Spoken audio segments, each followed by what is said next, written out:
Great. So welcome to the NYU Law Forum, a special forum here in the middle of the summer. Today's forum is also specially co-hosted with the Reiss Center on Law and Security. I'm Professor Ryan Goodman, and I'm one of the co-directors of the Reiss Center. Today, we're going to be discussing the landmark Supreme Court opinion issued on the last day of its term, Trump v. United States, decided by a 6-3 majority. During the oral argument, Justice Gorsuch said, quote, "We are writing a rule for the ages." And indeed, part of our discussion will begin with the landmark opinion's significant effects on presidential powers, separation of powers, and democracy for years, decades to come. And then we'll turn to immediate effects on the ongoing prosecutions of former President Donald Trump. In a capsule, and we'll be getting into this in greater detail, I'll just, so we're all on the same page, say a few words about the holding. So by a vote of 6-3, the Supreme Court held that a former president has absolute immunity from criminal prosecutions for actions taken while in office that were within his or her core executive functions. So within core executive functions, the president enjoys absolute immunity and cannot be prosecuted for any of that conduct. The court also held that a former president is entitled to at least presumptive immunity from prosecution for all other official acts. Presumptive immunity, which can be rebutted by a particular test, which we'll talk about. And then thirdly, the court held that there's no immunity for unofficial conduct or private acts while the former president served in office.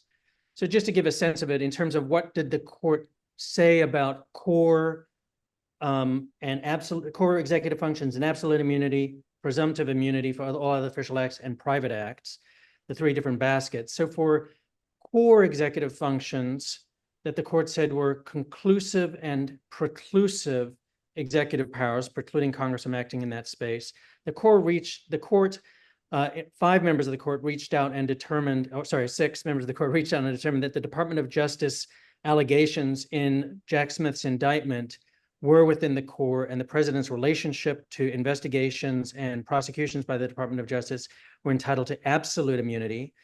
For allegations involving the president's communications with Vice President Pence, trying to pressure Pence to block the certification of the election on January 6th, the court held that that was entitled to at least presumptive immunity, or said so as part of its guidance, preserving the option for the court later on to say in a subsequent case that that's actually absolute immunity.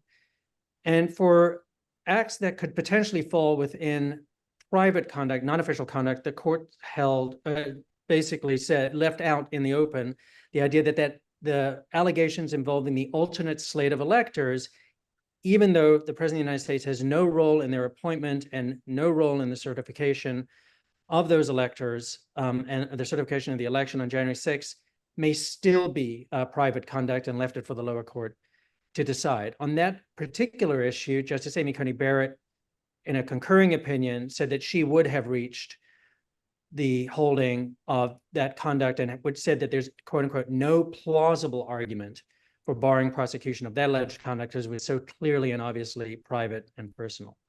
So we have assembled just an extraordinary group of experts. I basically can't think of anybody better to be talking about this topic. I just want to briefly introduce them to you, and then I'll start off with the first question.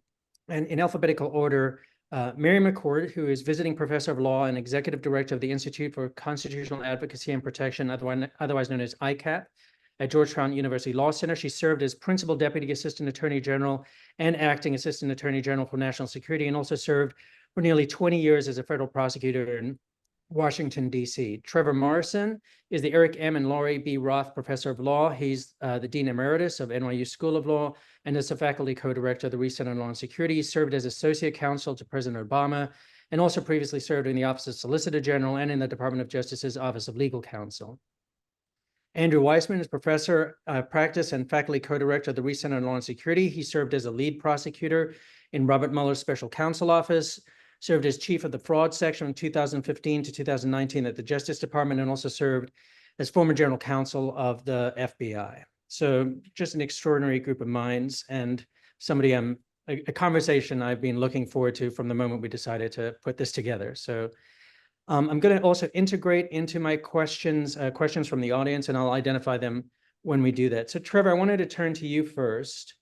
I did want to turn to you on the kind of much broader implications of this decision for presidential powers, separation of powers, not just in the realm of criminal immunity from prosecution and not specific to Donald J. Trump.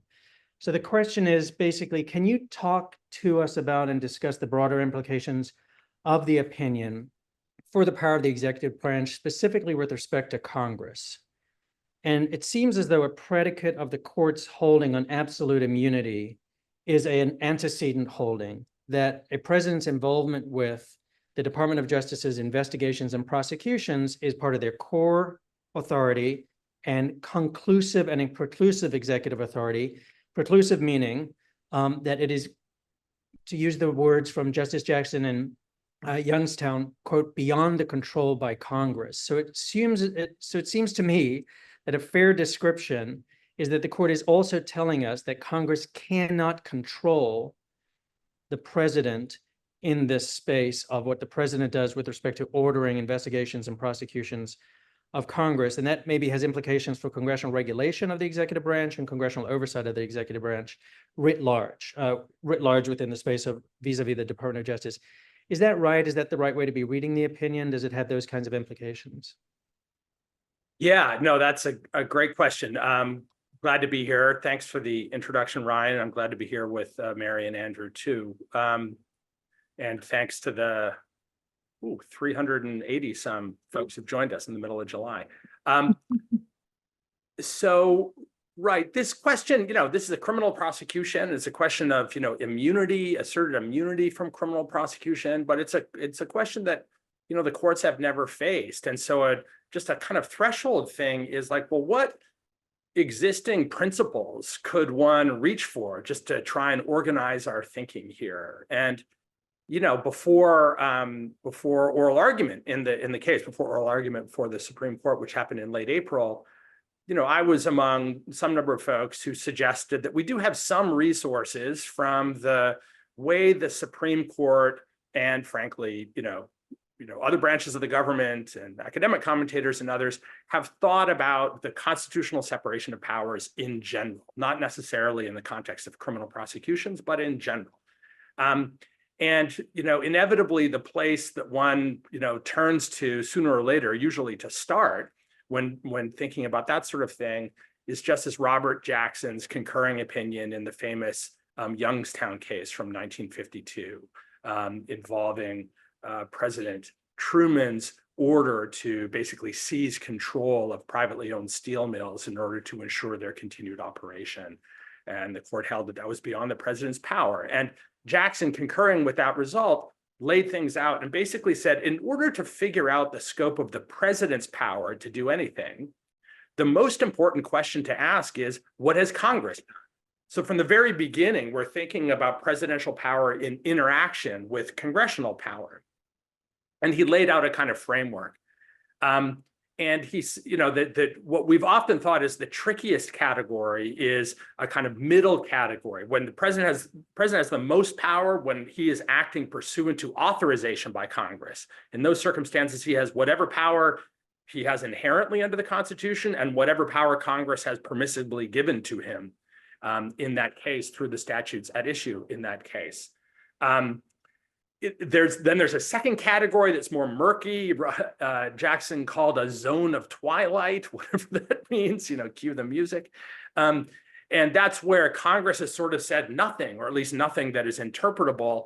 And so the president is acting, and we don't really know, could Congress change the outcome if it were to legislate in this space? We don't know what to make of the president acting on his own. And then there's the third category where Jackson said the president's power is at its lowest ebb. And that's when the president takes action contrary to legislation passed by Congress, contrary to the express or implied will of Congress. And so sometimes the president can win those confrontations. But that is to say, Congress can't regulate the president in the actions he's taken. But up until this case, I would say that, you know, all constitutional scholars that I know and judges who've thought about this that I know have thought that, yes, sometimes that can happen, but those instances are rare. So the examples are things like the pardon power. The president has the exclusive power to pardon people for offenses against the United States, and therefore Congress can't set rules about which kinds of people the president can pardon and which not. The president has the exclusive power to recognize foreign governments, and so Congress can't tell him which foreign countries or governments to recognize and which not. The president has the exclusive power to veto legislation. Of course, Congress can't prohibit him from vetoing legislation that they, you know, would like to see passed. All of that is common ground, uncontroversial, and frankly, totally irrelevant to the allegations in this case, because these allegations don't involve any of those things. One part of the allegations in this case, as you mentioned, involve things that Trump, while president, did in interacting with the leadership of the Justice Department. And he's alleged to have tried to leverage the power of the Justice Department to pressure certain state election officials to change the election outcome in those states, to accept slates of fraudulent electors in place of the legitimately chosen electors in those states, et cetera. He's really kind of weaponizing, if you want, the Justice Department to the ends of trying to achieve success in subverting the outcome of the election. It is common ground that the president, and under the court's existing cases, some of which I disagree with, but they exist. There's a line of precedents that says that Congress can't interfere with the president's decision whether to remove at least certain high-ranking executive branch officials whom he has the power to appoint. It's the so-called removal power. There's no removal power clause in the Constitution, but it's understood to be a part of the president having the executive power. The court took that kind of entree and read it for, I would say, way more than all it's worth. It suggested that since the president has the responsibility of overseeing the executive branch in general, he has a conclusive and exclusive and preclusive and unregulable prerogative to supervise, I guess, all of the prosecutorial and investigative decisions that the Justice Department might make, and that therefore all of the indictment's allegations about conversations and interactions between Trump and the Justice Department implicate his exclusive presidential power. Not just that he has some presidential or executive power to have those interactions, but they are exclusive. They're the kind of power that Congress can't regulate. The whole point of that Youngstown opinion, the Jackson-Youngstown opinion, was to say there's a broad swath of presidential power, only some of it is exclusive and can't be touched by Congress, and the rest is subject to congressional regulation within Congress's power. I think up until the moment this opinion was issued, we thought that most of the president's interaction with the Justice Department was subject to limitations by Congress. The Justice Department exists because Congress passed legislation to create it. It has funds because Congress appropriated funds for its budget. It has authorities under statutes because Congress passed those statutes. And so, of course, Congress has immense power.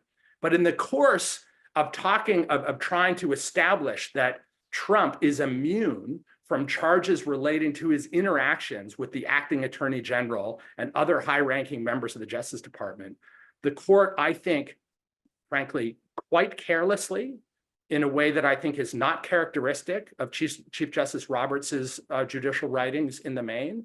I think it has written with a kind of cavalierly broad brush to raise serious questions that will for sure become litigated, not in presidential prosecution cases, but in all kinds of other cases, about whether Congress, in fact, can set rules for how the Justice Department, carries out its mission, where those rules have to be followed and can't just be circumvented by a president who wants to do something else.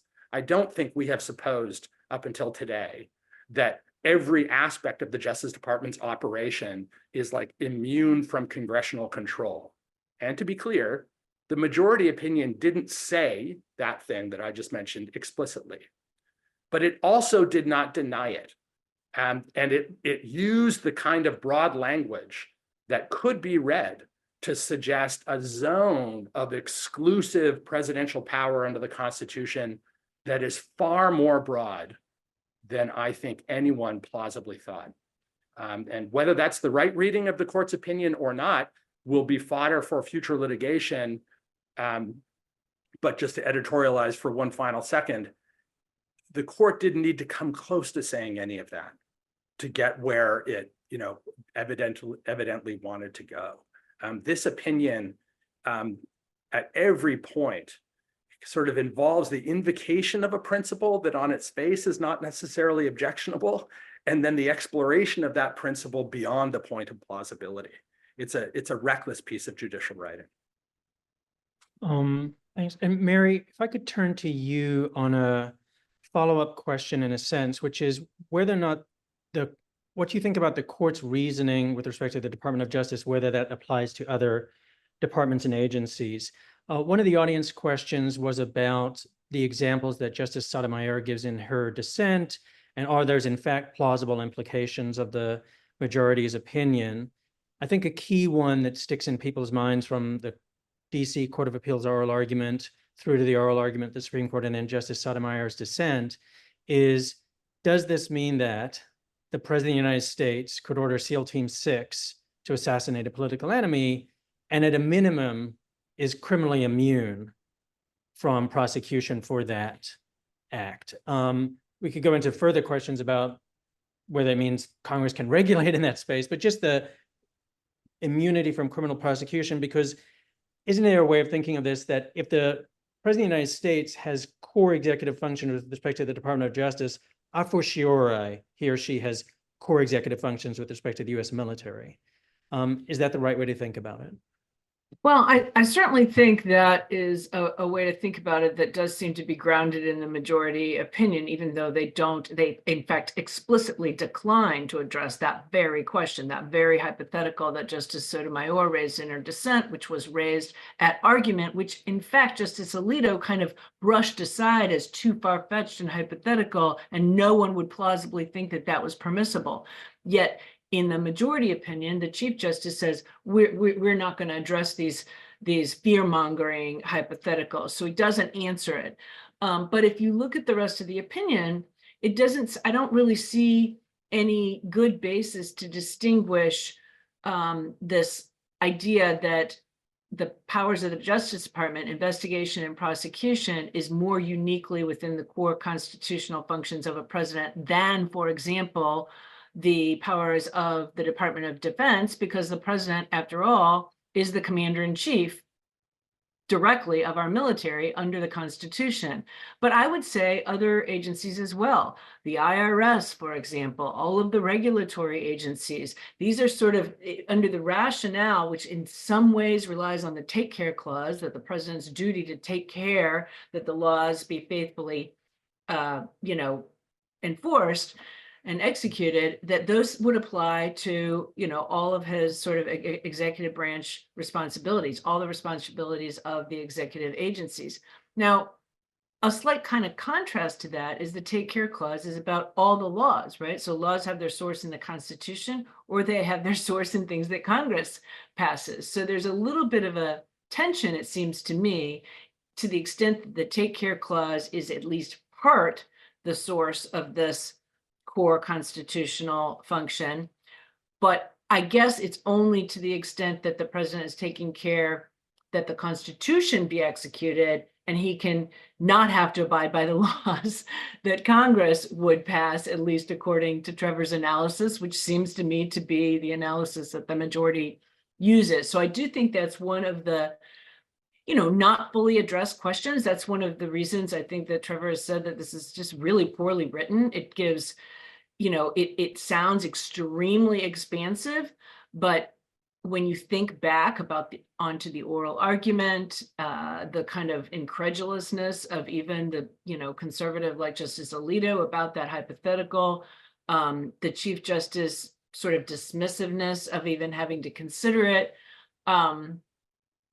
you have to wonder what are they really intending here. And I will say something else, which is that, and I would love to talk to Justice Amy Coney Barrett about why she thinks this, because she does concur, at least in part, she explicitly dissents on an issue we haven't yet discussed, but she does concur, at least in part, with the majority opinion. Yet, having concurred in that majority opinion, she says, and I quote, "Properly conceived, the president's constitutional protection from prosecution is narrow." She also makes clear in a footnote that she does not understand the court to hold that all exercises of the take care power fall within the core executive power. So that's like her understanding, but I don't really see that in the majority. So I think it's one of the many problems we're left with going forward, but there is enough wiggle room here that certainly a corrupt president could point to this majority opinion to do exactly what Justice Sotomayor posited in her defense, and that is to, in his role as commander-in-chief, order the military to take a strike on a political opponent. Andrew, I thought maybe a good place to now go in the conversation is about the makeup of the 5-4-6-3 opinion in Amy Coney Barrett. And we'll get, as Mary just alluded to, we'll separately get to this other question where she disagrees with dissents from the majority opinion on use of evidence of official acts. But can you give a sense of what you think is happening in the makeup of the court's 5-4 majority, 6-3 majority? Like, why isn't it the case that, as many of us thought after oral argument, that Justice Roberts would join an opinion, Chief Justice Roberts would join an opinion that looks like Amy Coney Barrett's opinion, and he doesn't? And her argument that there's no plausible case to be made that the allegations of the alternative slate of electors is anything but private conduct, you would think that she could get him on board for that as well. So can you give a sense of what you think is going on behind the machinations of the court that we ended up with this composition?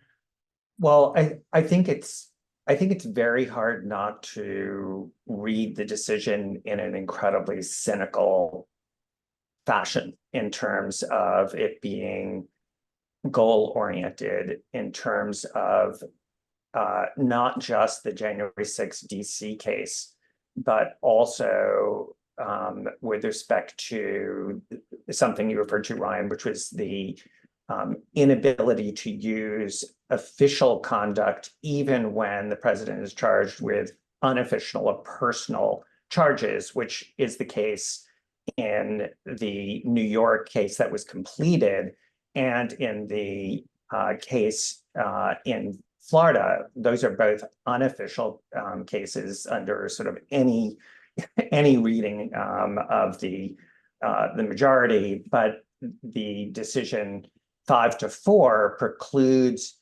the use of official conduct by the president in proving that up. And just to reiterate Trevor's comment, in very sloppy reasoning. And there are a couple of reasons that I'll borrow from Mary, and sort of like if I had the ability to talk to one of the justices, one of them would be, I don't understand why Chief Justice Roberts flipped on that issue. During the argument, he was incredibly dismissive of Justice Alito's comment, saying that if we find immunity, then of course you need to also have an evidentiary privilege, almost like barring from the speech and debate clause. And we're going to manufacture this inability to use official conduct in a case even involving unofficial. Leave aside, by the way, whether that would even apply if you were bringing a case against a non-president, if just anybody, but wanted to bring in official conduct. They didn't reach that issue, but presumably that's on the table as well.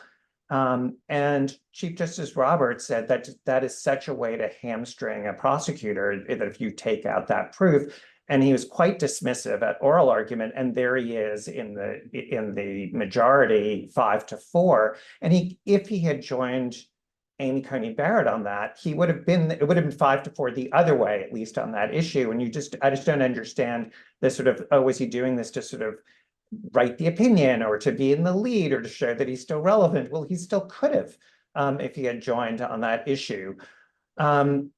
So I think that the other thing that I thought was notable and sort of what I think is going on here is the complete lack of identification of limits. And Trevor and Mary have talked a bit about that, but normally you would respond in some way to the Sotomayor and Justice Jackson arguments about how this could apply, to sort of say, no, this is, we don't have to reach this, but that's fanciful.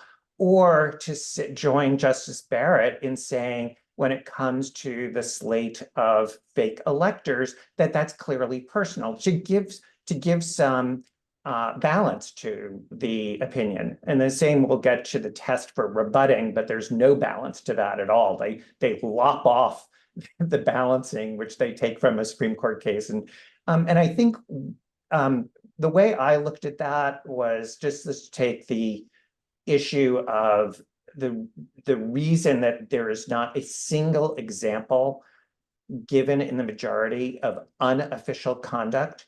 There's nothing where they say this in the indictment is unofficial, even though Justice Barrett says that. And I think the reason is that precludes in any way this case in DC going to trial before the election. If they had said the fake electors is unofficial, that would have allowed Jack Smith to so-called slim to win, to say, I'm going to go forward on that. He would know he has 5 justices in favor of that, and he could do it. But by leaving that open as an issue, it gets to go up again. And so I think there's, that's, to me, you can marry that with the fact that they didn't take the case in December when they could have taken it, in spite of Chief Justice Roberts saying in the opinion that they expedited this. He doesn't explain why they didn't take it in December. He doesn't explain why they didn't decide this quicker, why they decided on the last day of the term. I mean, to me, it's very, very hard to look at the way it's written, to the lack of limits and not views in a very cynical fashion, that it's result oriented.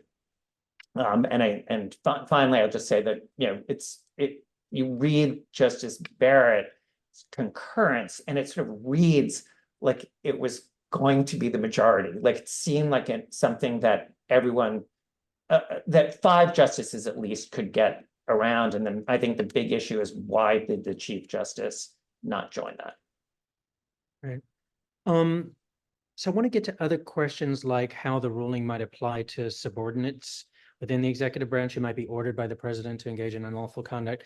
But to get there, I think we just need to finish off with how the structure of the opinion works with respect to the other part of immunity, not absolute immunity, but presumptive immunity. And Andrew just touched on that already. So presumptive immunity is for all other official acts that are not inside the core executive functions in which the executive is operating in a space that Congress can't regulate, but it's all other official acts in which there is shared powers with Congress. And the court is only saying that there is at least presumptive immunity, as I mentioned in the introduction, still leaving the option for this being absolute immunity later on. But then what it takes to rebut the presumption, what the government's burden is in order to show that despite the default or presumption of immunity, a former president could still be prosecuted and the immunity would be lifted. And on that, Justice Sotomayor in dissent is basically saying it's such an impossible test to meet that these two things are not different, that it's whatever solace one might get in the idea that there's like some limited core set of absolute immunity and then this other reservoir of presumptive immunity. No, because the presumptive immunity, to rebut it, how does the government meet it? So here's the test, and I just would like any of you to jump in on what you think the test means, and how either Jack Smith in this particular case or any prosecutor would go about trying to satisfy the test. So the test is, to rebut the presumptive immunity, the government has the burden to prove that the prosecution of the official act, quote, poses no dangers of intrusion on the authority and functions of the executive branch, poses no dangers of intrusion on the authority and functions of the executive branch, end quote. So how does that test sound to you all as a test for rebutting a presumption, taken from prior Supreme Court opinions, as Andrew said, kind of like in part, Nixon v. Fitzgerald, Nixon v. GSA. How do you think about that presumption? Is Justice Sotomayor correct? So I'll jump in. I mean, she might well be. So if you take it literally, so no dangers of intrusion on the executive branch. I mean, no dangers, that sounds like proving a negative. I think our philosopher friends will tell us you just can't do that. And so that sounds like an exceptionally high bar. That's point one. Point two is it's like ripped only partially out of the context, that language. When the court articulated the idea of dangers of intrusion on the executive branch in Nixon versus Fitzgerald, it didn't speak of the need for there to be no dangers. It talked about weighing the extent of risk of intrusion on the functions of the executive branch against the public interest at stake in allowing the suit in question. There, it wasn't a criminal prosecution. It was a privately initiated civil suit trying to enforce federal law and seek money damages for its violation against the former President Nixon. And it was a kind of balancing. It doesn't look like the court contemplates any balancing at all. It looks like the government just needs to establish no danger of intrusion on the function of the executive branch. So just like literally, that's a high bar. But then there's a second level. And again, here's where like Justice Barrett offers an alternative understanding, I think, even of that standard. She would say, well, look, intrusions on the executive branch, what are we talking about there? The executive branch, most of the authorities of the executive branch come from Congress in the first place.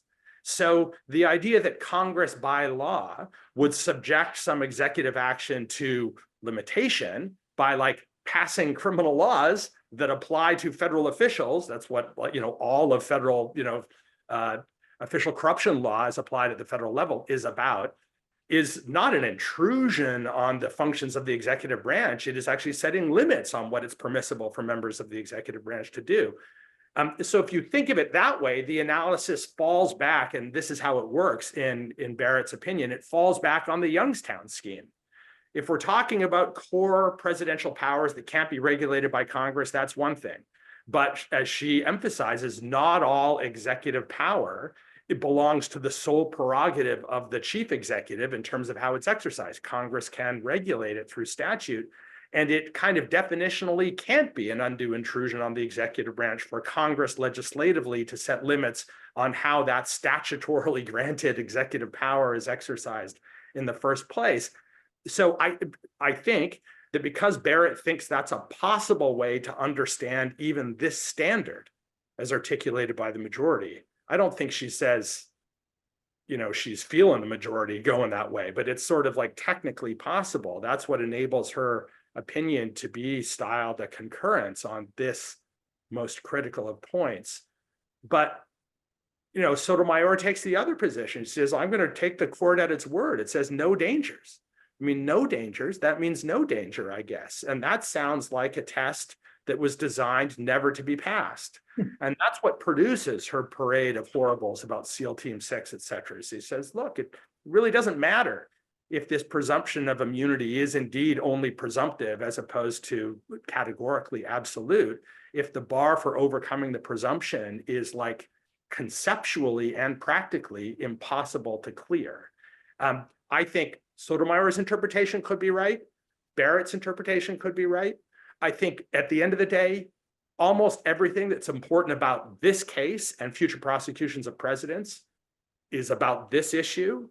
As important as the core presidential power issue is about kind of Congress's relationship to the executive branch more broadly, this case boils down to that piece. And it's stunning that Roberts thought the path of wisdom was to say nothing about how this test, which is not supported by the court's precedents, should be applied. That if what the court was trying to do was to not decide what it doesn't have to decide in this case, but also to lay out some principles that would helpfully guide not only the lower courts, but the country in their understanding of the president's relationship to our legal system, then he might have said a sentence or two. I'll be more critical. This is abdication of his responsibility as Chief Justice. Can I offer some thoughts about maybe why Sotomayor took the position she did about the words? And I mean, if I'm Jack Smith, I'm going to be hanging on Amy Coney Barrett's plausible reading, right? She just created the full path. disclosure. Yeah, right. That's what I'm going to do, and I'm going to go and I'm going to make that argument. But I think what Sotomayor was seeing is what so many of us have seen when we read and reread that majority, which is throughout that opinion, from the beginning to the very last sentences of the last paragraph, what the overarching theme that permeates it, that seems to be the basis for all of the various holdings, is this decision that the president needs to have basically unfettered authority in order to be fearless and bold and energetic executive who won't be cowed by or chilled by the prospect of future prosecution. And so if you think about that sort of underlying theme, what everything the majority is driving toward is making sure the president can be fearless and bold and energetic, then this no danger of intrusion, I mean, it's a really broad view of his or maybe someday her power that can't be intruded upon. And they seem to take a very, very capacious view of, well, of the power of the president with only the slightest thing that might intrude upon it. And so I think that's partly why Justice Sotomayor wanted to just take the majority at their word, because that seemed to be the flavor underneath it. But you could just as easily have had the contrary underlying premise, right? Which is that, and this is something that comes out in the dissents, that no president is above the law. Chief Justice says that in the opinion. He says those words, but nothing else in the majority seems to support that. You start with the premise, the president is not above the law. The laws are a constraint on presidential activity. That is an important constraint to make sure that you don't have a corrupt leader who would usurp all of the power for himself, an authoritarian, a dictator, etc. That's important. So you could have started from that underlying theme and built the case that way. And they made a choice here. And the choice they made is the one that really creates an incredible precedent for future presidents who want to take that position in order to abuse it. Just to follow up just quickly on that, you could imagine a discussion, to go back to something that Trevor articulated and was advocating sort of before the oral argument, which is focusing on this Youngstown limited core component and talking about when, if ever, the Congress could criminalize activity in connection with that. So an example of that would be, yes, you have unfettered pardon power, but if you sell pardons or you're extorting to get a pardon, that there is a place for Congress to act. That seems like a legitimate issue to figure out.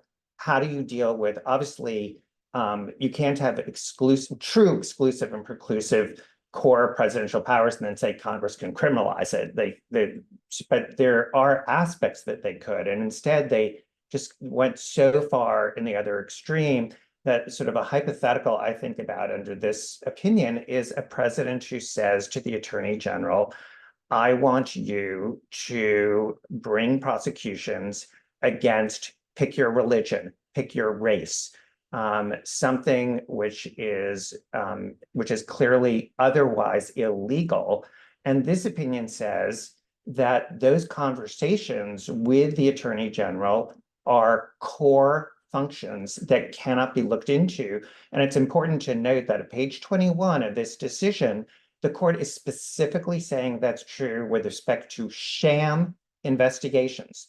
That even where the allegation is that the president is soliciting a sham investigation, and that's what the allegation is here, that was found by the grand jury, which is per se probable cause, that was what the president of the United States was doing with respect to Jeffrey Clark and wanting to have that announcement of a sham investigation into fraud. And the court says, no, that is absolutely immune. So it has really gone in a completely different direction than this idea of the Amy Coney Barrett concurrence, which is it's narrow. She signed on to something that's broad, while a concurrence, as Mary said, is narrow. Yeah, and just as a footnote, one of the things that I've done since the court's opinion is rereading Charlie Savage's book from 2007 called Takeover, Return of the Imperial Presidency, in which one of the chapters details how Justice Roberts and Justice Alito, when executive branch lawyers leaned very far into broad executive powers, that this was the agenda. And that Roberts in particular was far more aggressive than many of his colleagues in the Reagan administration in how broadly he wanted to push presidential powers. Just to think about that this has been somewhat laying in wait, I think, is one way of thinking of it. And so it's not as much of a surprise what the opinion is, given the historical context that Charlie Savage put it in 2007. I do want to turn to the question of, now that we've set up the table in terms of understanding the scope of immunity, absolute or presumptive, how it might apply to other executive branch officials. And I'll just substitute my own question in the way in which I was thinking of wording it with an audience question. So the audience question is, quote, will presidential immunity be a defense available to government employees following his orders? So will presidential immunity be a defense available to government employees following his orders? So his or her order. That's for any of you to take that question. And I might just supplement it with, is it a defense? And also, how does the bar against use of evidence of presidential official acts operate in the prosecution of a subordinate, if part of the evidence that the prosecution wants to introduce is conversations that that subordinate had with the President of the United States carrying out the president's official duties? Ryan, could I just fight the hypothetical for a moment, and then I'll let, which is, that assumes that you don't have an eradication of civil service and that you have somebody who actually, everyone sort of follows the president's orders, to that somebody is still going to be prosecuted, because you could imagine that if the president is ordering this, the president is going to have an attorney general who's not going to actually be prosecuting these people. I mean, maybe it'll be 4 years later with a different president looking backwards. But and third, that the president doesn't pardon people along the way to say, do what I say and you'll be pardoned. And there's lots of ways that this doesn't come up during the administration that is engaged in this. But you could, like, assuming all of those things sort of don't happen, you could end up with a situation, but it seems like it's a small window, because there are many other ways that the president could deal with his subordinates to make sure that there is not a criminal case. Well, could we, I think Andrew's right about that, but maybe one way to concretize it, you know, the pending criminal case that's been sort of vexed in different ways in Fulton County, Georgia at the state level, has all kinds of co-defendants. And of course, Jack Smith made a different kind of decision in bringing this set of charges against Trump and only Trump. But it's certainly conceivable, it seems to me, that he or line prosecutors, you know, within the Justice Department, not within the special counsel's office, could contemplate federal charges against, say, Jeffrey Clark, who was in the Justice Department at the time and seemed, you know, quite on board with the idea of leveraging the Justice Department's power to try and pressure state election officials to change the election results in their state, either to change the count or certify fraudulent slates of electors or what have you. So that would be the question, Andrew, right? We're not in the Trump administration, we're in that. And yes, the court having said what it said about Trump's immunity, now can Clark ride that in some sense, right? I think that's how I would think about the question that Ryan gave us from the audience member. And that's a way to think about it based on current events. But I think the other possibility, again, is there is abuses in an upcoming administration, and the one after that seeks prosecution. But I think the question raises a really important point that applies not just only in this context, but other contexts, which is that saying that a president is immune from criminal prosecution doesn't make something not a crime.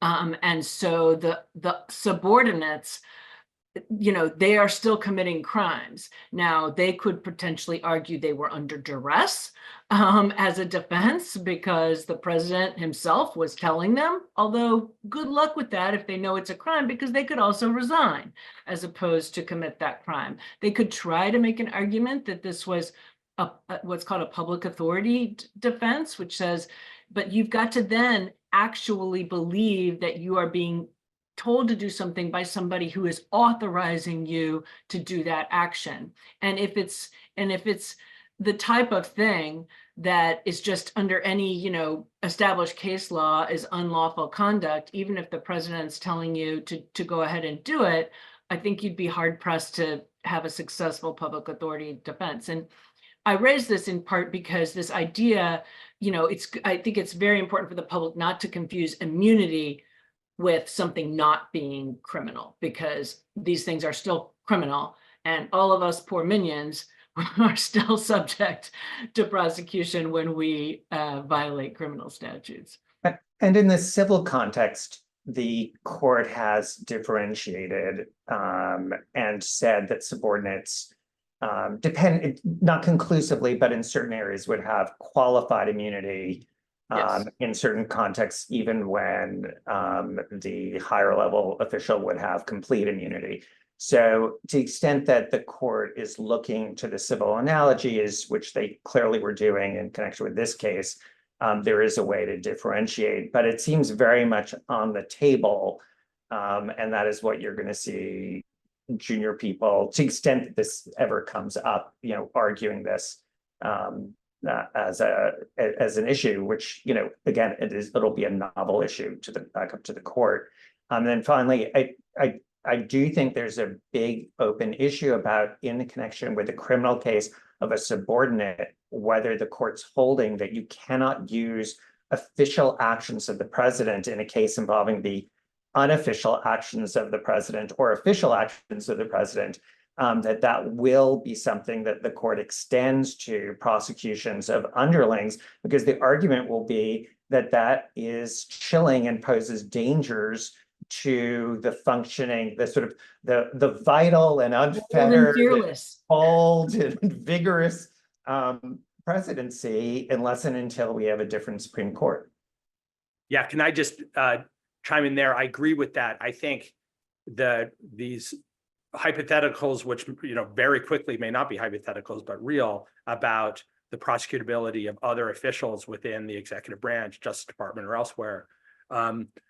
I think the most important thing about what the court did is this evidentiary thing, and we don't know the answer to it, but it's at least possible that there would be the same evidentiary bar in prosecution of underlings, which would make it really hard to make out, say, a conspiracy if you couldn't talk at all about the conversation between, like, the acting attorney general and the president that hatched the conspiracy itself. It appears you cannot talk about that in the context of attempting to prosecute the former president, even if you could otherwise overcome the presumption against criminal liability or exposure to criminal liability for official acts.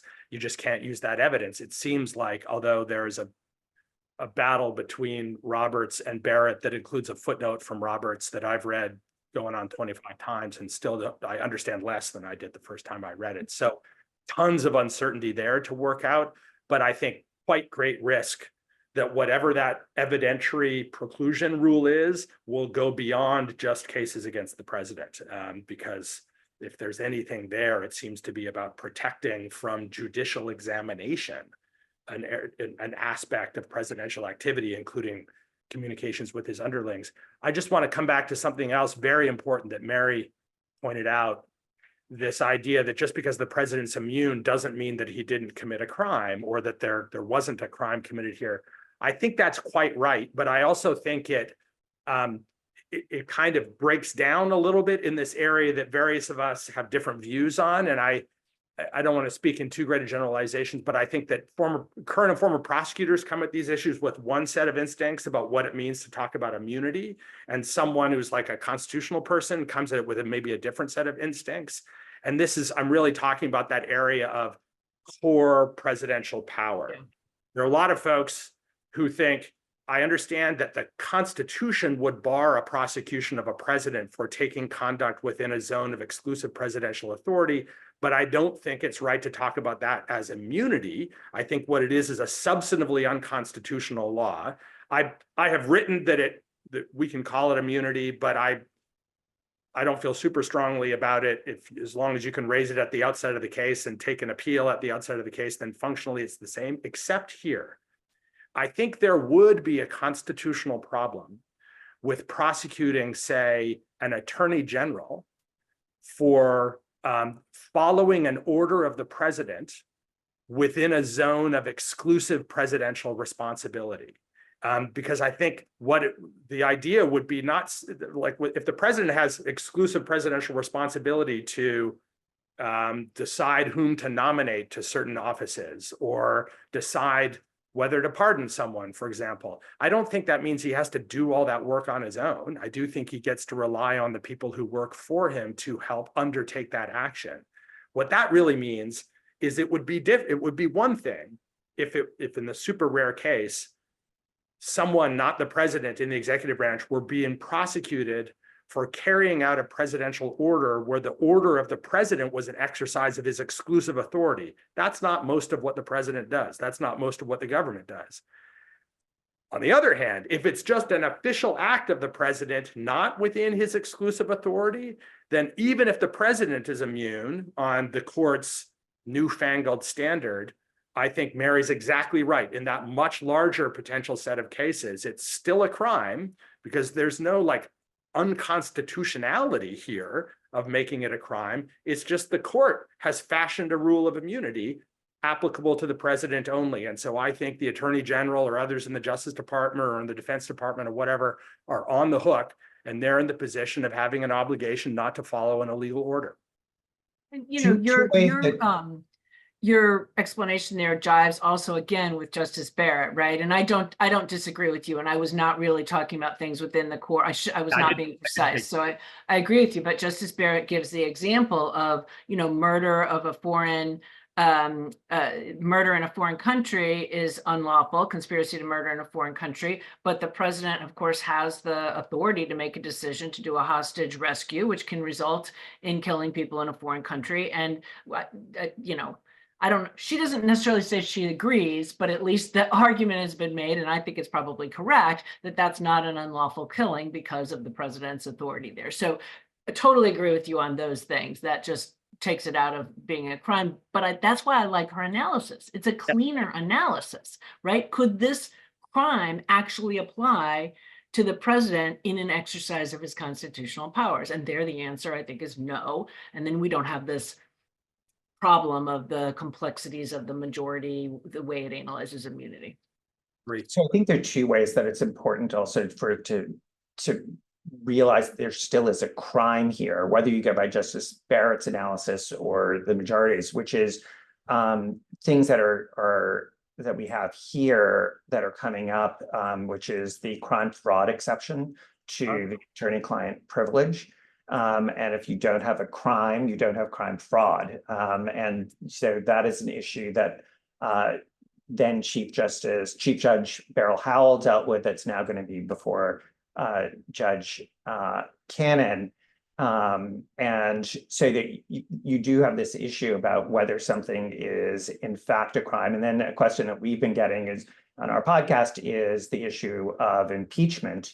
And if it's something that's not a crime, then it's obviously that takes away the sort of high crimes and misdemeanors, or at least a subset, or there's a Venn diagram of that.